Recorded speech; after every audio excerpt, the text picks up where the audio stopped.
Salut à tous, c'est Matt, on se retrouve aujourd'hui pour une nouvelle vidéo. J'espère que vous allez bien. J'espère que tout se passe bien de votre côté. J'ai beaucoup de choses à vous dire aujourd'hui. Pas mal de giveaways, pas mal de choses. Aussi, j'ai changé un petit peu les paramètres de mon micro. Si jamais ça sonne mieux, dites-moi. Si c'est moins bien, dites-moi. Si c'est pareil, dites-moi aussi. Voilà. Alors, du coup, giveaway. Donc, on a des giveaways sur les deux comptes, donc sur Zone 9, mais également sur le compte de la baleine, avec Block Unity qui s'appelait Hyperion Vision avant, qui vient de se rebrand. C'est une boîte avec qui on parle depuis très longtemps. Ça fait quasiment 2 ans, mais genre vraiment. Ça va être en gros un espèce de concurrent de Glassnode, mais pas que. C'est-à-dire qu'ils vont pas faire que des data on-chain. Ils vont faire plein de choses pour essayer. Le but, c'est vraiment d'essayer de tout regrouper au même endroit, sur un seul site, donc chez eux. Et c'est français et ils sont très sympas. Donc je vous invite vraiment à aller vous renseigner. Il y a l'ICO qui est en cours. Donc allez voir ça, on en reparlera beaucoup parce qu'on va refaire gagner des choses. Et aussi, on fera une AMA, peut-être même d'ailleurs 2 AMA qui sont prévues. Donc allez voir ça, c'est vraiment très intéressant. C'est quelque chose que je vais utiliser dans mes vidéos, sans doute, dans le futur, quasiment tous les jours. Donc je vous invite vraiment à aller regarder. Je suis très hype par ce projet, donc franchement, allez-y. On va regarder l'autre concours qui a lieu sur la baleine avant d'enchaîner sur le logo, sur le rebrand. Alors, ça c'est le mien, c'était au-dessus du coup. On a une bonne nouvelle pour Bybit du coup.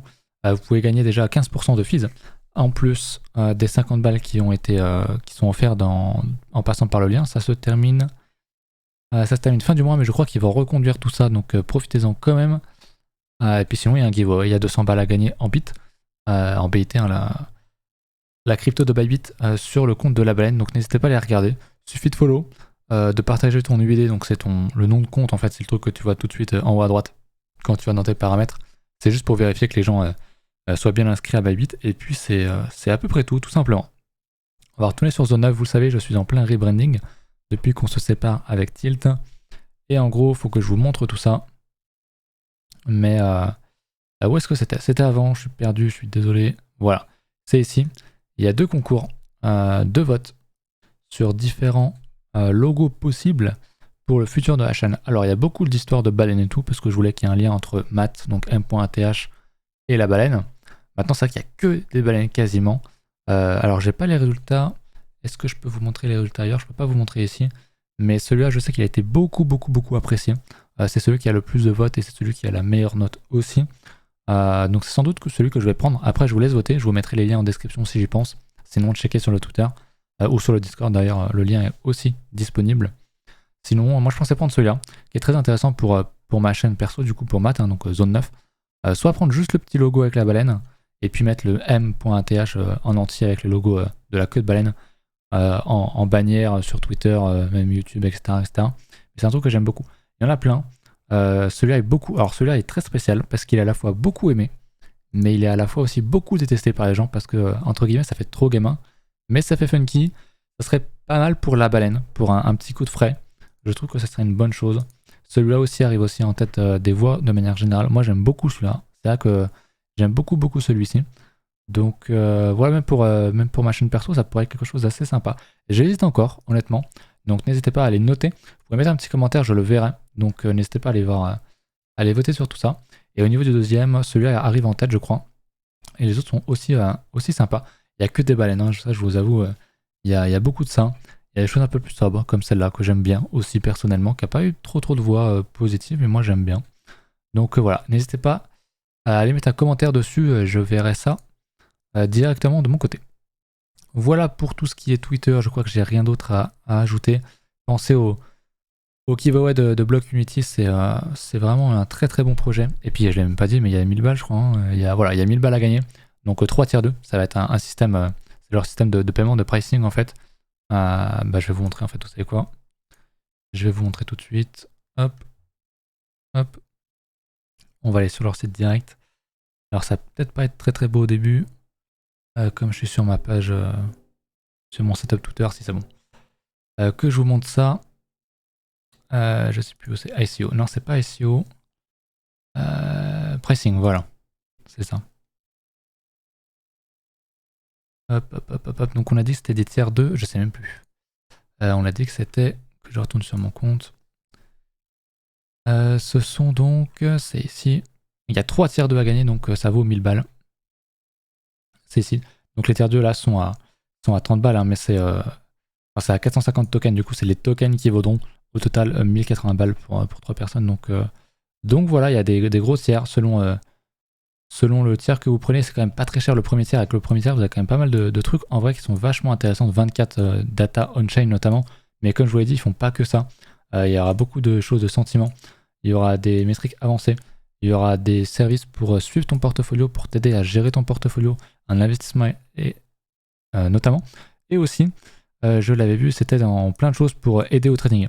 Donc l'idée, c'est de faire un peu un Glassnode, mais aussi un Krill, entre guillemets, si vous connaissez, et de tout réunir au même endroit. Donc moi, j'attends beaucoup que leurs produits sortent, très sincèrement, parce que j'ai vraiment hâte de tester tout ça. Voilà. On va retourner sur TradingView, on va passer à l'analyse en daily. En daily, le BTC, bon, vous savez, on est sur ce fameux niveau que j'aime pas trop, hein, qui sent quand même la cassure. Pas obligatoire, bien sûr, mais c'est quelque chose qu'on fait souvent, venir chercher un niveau pour aller rechercher au-dessus derrière, juste prendre la liquidité qu'elle a. Ça me semble pas du tout être un mauvais move pour ceux qui voudraient manipuler le marché en termes de retrace. Ouais, voilà, parfaitement. Venir chercher le 61.8, c'est un truc parfait. Si on fait un truc pack comme ça, on va chercher le 61.8 et on réintègre ici, il y aura sans doute un très bon achat à faire en retest derrière.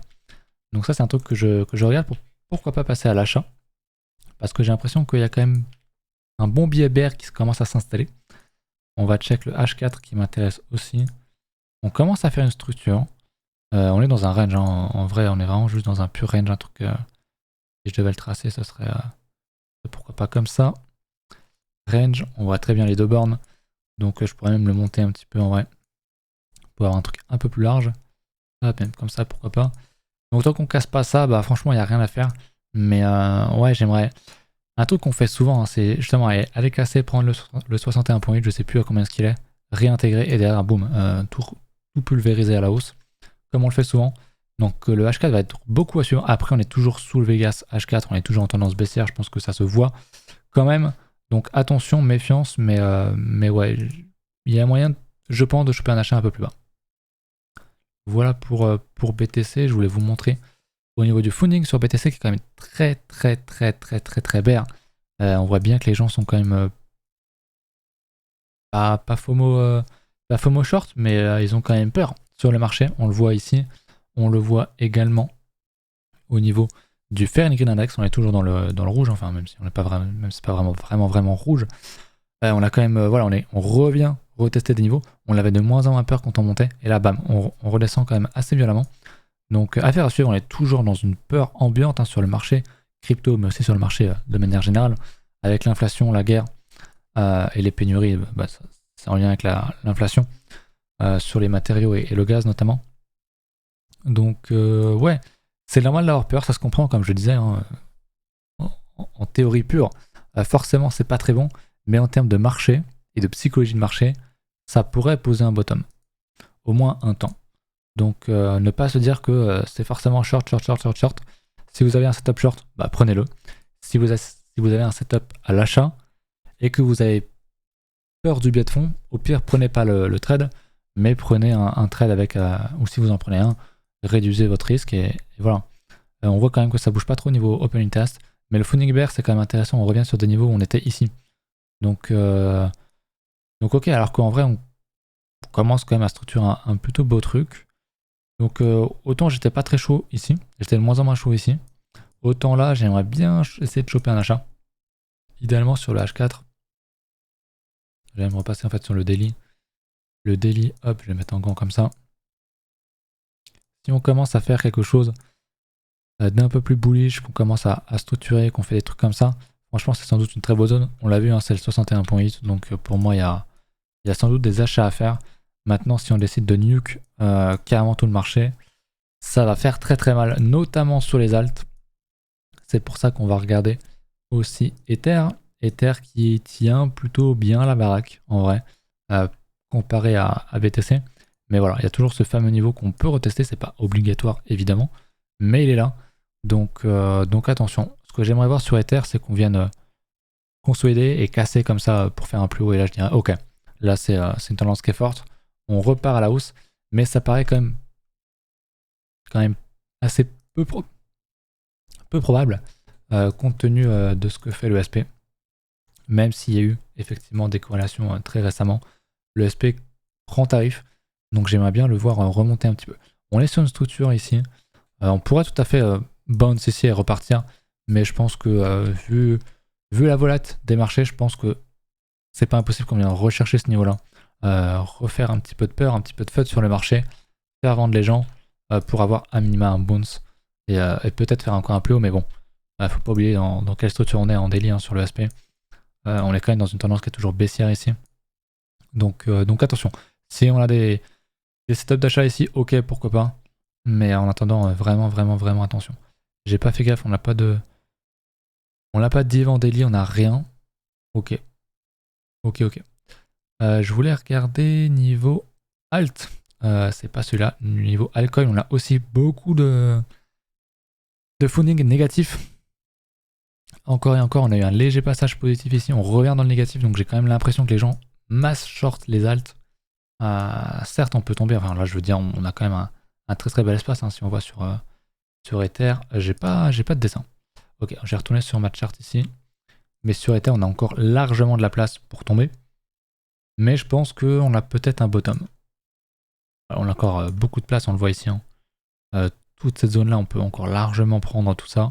Prendre de la liquidité, on voit qu'on a un niveau ici qui est en train de se créer. Venir faire ça encore une fois, ça me paraît pas débile. Pourquoi pas même carrément, comme j'ai dit, prendre ce creux-là, prendre les stops qui sont là pour venir chercher ce niveau-là, ce support-là. C'est pas impossible et c'est pas un scénario que je vais forcément jouer. Moi, je prends ce que la chart me donne. Si j'ai un setup ici, merde. Si j'ai un setup à l'achat là-dedans, bah je le prends. Si je l'ai au-dessus, bah je le prends. Et si j'ai un setup à la vente, bah je le prendrai. Donc voilà, on est quand même sous une belle div bear. Ici, qui a été enclenchée quasiment au top dans le Vegas. Tendance de fond toujours bear, faut pas oublier. Mais voilà, je pense qu'il y a de la place pour un peu de FUD. Il y a de la place pour du FUD. Mais je pense quand même que ce bottom-là, on va pas le lâcher si facilement. Peut-être qu'on ira plus bas. Je dis pas le contraire, comme j'ai déjà expliqué. C'est pas impossible que voilà, si je repasse sur mon hebdo, hop, qu'à terme, on vienne rechercher pourquoi pas les 12-13K. Mais je pense que quand même on est sur un niveau qui va être à minima défendu. On va peut-être faire un truc comme ça, tu vas au moins faire un bounce pour peut-être replonger derrière. Mais je pense qu'il y a quand même un achat à jouer dans les parages. Alors c'est pas aujourd'hui, ça sera a priori dans la semaine, on est que mercredi, ou leur semaine pro. Mais je crois pas au grand flash crash où on va faire ça, quoi. Je doute qu'on fasse ça. C'est possible, hein. Tout est possible dans les marchés, ça vous le savez. Mais voilà un petit peu mon avis. Je voulais regarder ces Kingfisher, vous le savez, il y a des gros niveaux qui commencent à se dessiner au-dessus. Là, on est en levier max. Je voulais voir en levier un petit peu réduit. Je vais mettre en médium, je crois que c'était pas mal, ou c'était en low. La charte était intéressante. On va regarder ça. Et puis, je crois que c'est à peu près tout. Ok, il y a des gros niveaux partout en fait en low. C'était peut-être le médium que je regardais. Il y a des gros niveaux partout. Je crois que c'était le médium. Je sais plus. Qu'est-ce que je pourrais vous montrer d'autre? Je crois que le reste, on l'a fait le tour. Hein. J'ai pas regardé d'alt spécialement aujourd'hui parce que vu la gueule du marché, ça n'a pas trop d'intérêt. Mais il y a sans doute des bons setups qui vont se préparer. Si Ether commence à nouveau à remonter, bon, il a pas l'air de vouloir ici. Si. Ah oui, là, il y a des gros niveaux en médium sur les 24K. C'est assez énorme. Donc je pense que ouais, il y a moyen qu'on vienne short, enfin qu'on vienne squeeze short du coup, tous ceux qui seraient en train de short ici. Donc typiquement sur le BTC, on passe sur le daily, hop, venir à minima faire un retest de ces niveaux-là, ça me semble pas impossible. Honnêtement, ce serait plus le plan que je jouerais. C'est vrai que moi, comme j'ai dit, j'ai vraiment du mal à jouer ce niveau-là parce qu'on est sur un niveau parfait ici et que c'est trop tentant de venir faire ça pour remonter derrière. On l'a fait tellement de fois. Combien de fois on s'est fait prendre nos stops dans ces cas-là? Je pense que vous connaissez très bien cette situation. Donc c'est vrai que moi, j'aurais vraiment du mal à acheter ici. Après, si on commence à développer, faire une structure sur la H4, machin, on casse, on reteste et je trouve qu'il y a un setup à prendre, je le prendrai en continuation. Ce sera peut-être plus sur du 5 ou 15 minutes. Mais voilà, j'avoue que payer un niveau comme ça, moi j'ai vraiment du mal parce qu'on n'est pas venu de faire de plus bas. Et moi ça me dérange. C'est peut-être un biais, mais moi ça me dérange vraiment de ne pas avoir cassé ce niveau-là. Voilà, dites-moi ce que vous en pensez. Et puis ma foi, c'est à peu près tout. Si quand même sur Ether, quand même repasser sur la paire en BTC, qui est quand même qui fait un beau retest actuellement. Donc on est plus sur des niveaux de prise de profit que d'achat. Encore une fois, on va pas acheter une résistance, même si on pense que ça va casser à la hausse, on n'achète pas une résistance. Donc méfiance, on a largement de quoi venir retaper des niveaux, le milieu de range finalement, pour repartir pourquoi pas derrière à la hausse. Mais là bon, on est en hebdo, on prend son temps, et il n'y a rien qui nous indique qu'on a un bottom ici. C'est juste mon avis, mais on n'a pas de structure en daily, on n'a pas de massive, comment je dirais, de funding massivement bear, plus de structure, etc., etc. Donc tranquille, on y va tranquille, c'est une charte en hebdo, c'est difficile de rater le train. Voilà, on aura toujours une occasion de rentrer, ça faut pas l'oublier. Et puis voilà, je voulais quand même regarder un petit coup, ok, Coinbase se fait un peu déchirer, MicroStrategy reteste aussi, le dollar doit être surpuissant, ouais, le dollar refait un plus loin, donc c'était le scénario un petit peu cata que j'envisageais pour les cryptos, pour l'or, pour tous les actifs à risque, c'est-à-dire que là on a des belligérants de marché, donc des acteurs de marché qui préfèrent être fiat en fait, se réfugier dans le dollar plutôt que tout le reste parce que ça craint à cause notamment de l'inflation. Pareil, hein, si les taux remontent, il y aura de moins en moins de prêts, donc de moins en moins bon pour l'économie et on peut s'attendre facilement à ce qu'on ait un bear market peut-être plus long. Voilà, peut-être que le fonds va être plus lourd que ce que je pense et que c'est pas simplement juste pressé dans le prix, mais qu'on ira beaucoup plus loin et qu'on peut être parti sur des années de bear market. C'est quelque chose de possible aussi. Et quand je vois la gueule du dollar, c'est quand même pas très bon. Moi, j'aimerais vraiment, pour être vraiment bullish sur les actifs à risque dont Bitcoin, c'est qu'on vienne casser ce niveau-là et qu'on vienne faire un truc comme ça, quoi. Et idéalement, je vous en ai déjà parlé, mais qu'on vienne en hebdo réintégrer, même en mensuel du coup, on vienne réintégrer ce gros range-là. Si on fait ça, là, c'est all-in crypto, all-in Tesla, all-in ce que tu veux. Ça n'a pas l'air d'être le cas pour l'instant, honnêtement. Mais si on fait une déviation ici, ça pourrait être vraiment intéressant. Mais j'y crois pas trop. En vrai, j'y crois de moins en moins. C'était l'occasion parfaite de le faire ici, on l'a pas fait. Je pense qu'on va repartir sur une tendance haussière sur le dollar. On est quand même très très proche de gros niveaux. Si je prends un petit Fibo, hop, je vais plutôt me prendre ça. Si je prends un simple AB égale CD, donc il me faut une flèche. Hop. Parce qu'on a une belle structure ici. Hein, et une manière très simple de trouver une target, c'est le AB égale CD. Donc on prend cette amplitude-là, qu'on reporte à partir du bottom ici sur la construction, sur la stabilisation pardon, ici du cours. Et ça nous ferait un niveau à $1 à 126 points, ce qui est énorme. Et du coup, on pourrait même revoir des niveaux de 85, peut-être pas. Mais pourquoi pas venir faire un plus haut ici. Et si c'est le cas, ça serait quand même pas très très bon. Donc attention à tout ça. On a largement le temps. C'est des choses qui vont se faire sur plusieurs années. On est en mensuel encore une fois. Donc tranquille. Maintenant, il faut le garder en tête que le dollar est pas très très beau. Et que ça risque de pas être très bon pour nos actifs à risque. Voilà.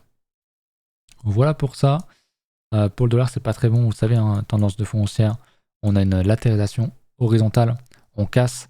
C'est quelque chose de très bullish. Malheureusement, c'est le dollar. c'est pas le BTC, c'est pas l'Ether. C'est pas autre chose. Ça tombe sur le dollar. Mais écoutez, c'est comme ça. Je voulais quand même regarder vite fait la dominance avant de se quitter. La dominance tombe pas mal en vrai. Je vais me mettre en hebdo. La dominance ne remonte pas trop. Donc les alts ont l'air de quand même plutôt bien tenir. Et c'est vrai que j'en suis vraiment très très étonné de ce graphe-là. Honnêtement, vu la gueule du marché, j'aurais pas été étonné qu'on ait continué de partir comme ça, chercher un Vega, casser tous ces niveaux-là. Et on l'a pas fait. Donc il y a un petit peu de résilience du côté des alts. Alors bien sûr, c'est en termes de force relative face au BTC. Mais ça reste intéressant en tout cas. Parce qu'on est sur une grosse consolidation, une grosse conso sur un niveau qui date depuis très longtemps. Et juste graphiquement, c'est intéressant si on va le casser. Alors, on peut le casser et voir BTC se casser la gueule. Les alts aussi, mais beaucoup moins fort. Mais c'est pas le scénario qu'on veut. Le scénario qu'on veut, c'est où BTC soit range, soit devient fort, mais que surtout les alts surperf. Parce qu'une dominance qui tombe, c'est pas forcément des alts qui explosent à la hausse. C'est des alts qui sont plus fortes que BTC. Mais elles peuvent être plus fortes que BTC en tombant. Simplement parce qu'elles tombent moins que BTC. Donc c'est un scénario, entre guillemets, pas de chance, qui pourrait arriver aussi, il faut l'avoir en tête. Voilà. Voilà pour ça, écoutez, je pense que j'ai dit ce que j'avais à dire. Je vous réinvite à aller checker les Twitter avec notamment 2 giveaways, un giveaway de 200 balles avec Bybit. Pensez à mettre votre UID, pensez à vous inscrire sur Bybit avec mon lien, vous avez 50 balles qui sont offerts, plus 15% de réduction sur les dérivés. Et puis il y a Block Unity qui fait péter 1000 balles et il y en aura d'autres plus tard. Donc c'est vraiment un projet avec qui je vais bosser sur le très long terme. On nous réexpliquera mieux le projet plus tard. Et puis voilà, je vous laisse là-dessus. À très bientôt. Salut.